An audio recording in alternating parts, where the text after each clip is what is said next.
किसी ने बड़े कमाल की बात कही है कि बड़े अजीब लोग हैं इस दुनिया में। अगरबत्ती भगवान के लिए खरीदते हैं और खुशबू अपनी पसंद से तय करते हैं। नमस्ते दोस्तों, मैं हूं आरजे कार्तिक। एक छोटी सी कहानी सुनाता हूं एक सैनिक की।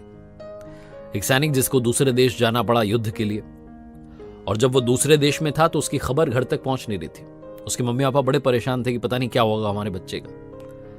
अखबारों में, न्यूज चैनल पर लगातार खबरें तलाशते रहते थे, टटोलते रहते थे कि पता चल जाए बच्चे का क्या हुआ, लेकिन कोई खबर मिल नहीं रही थी।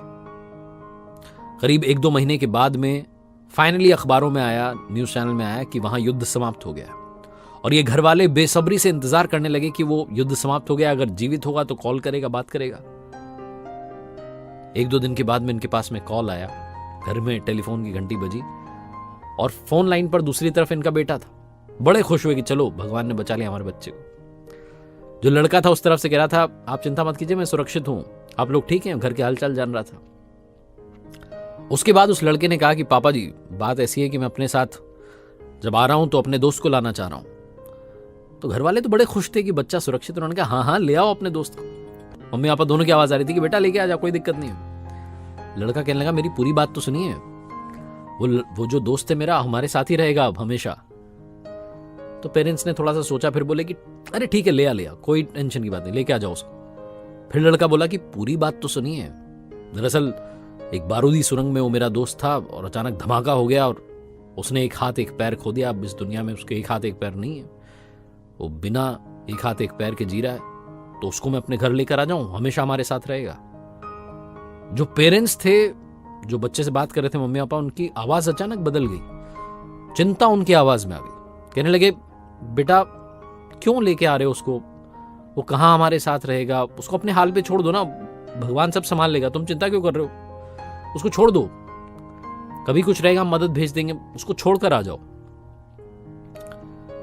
जो लड़का था वो कहने लगा कि क्या हुआ, आप अचानक ऐसे क्यों कह रहे हैं। तो उसके पेरेंट्स इधर से कहने लगे कि बेटा वो बोझ बन के रहेगा, कहां उसका ध्यान रखेंगे, इतना सब नहीं हो पाएगा। लड़के ने उधर से कहा ठीक है, और कॉल डिस्कनेक्ट कर दी। 40-50 दिन तक ये लोग यहां वेट करते रहे कि बच्चा आएगा, घर पर कह रहा था आएगा, आया नहीं।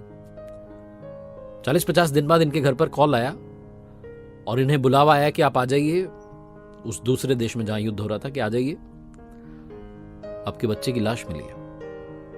रोते बिलखते ये पेरेंट्स वहां पहुंचे। इन्हें बताया गया कि आपके बच्चे ने छत से कूद करके जान दे दी, सुसाइड कर लिया। जब मुर्दा घर में पहुंचे तो लाश देख करके सन्न रह गए। इनके बेटे के एक हाथ एक पैर नहीं था।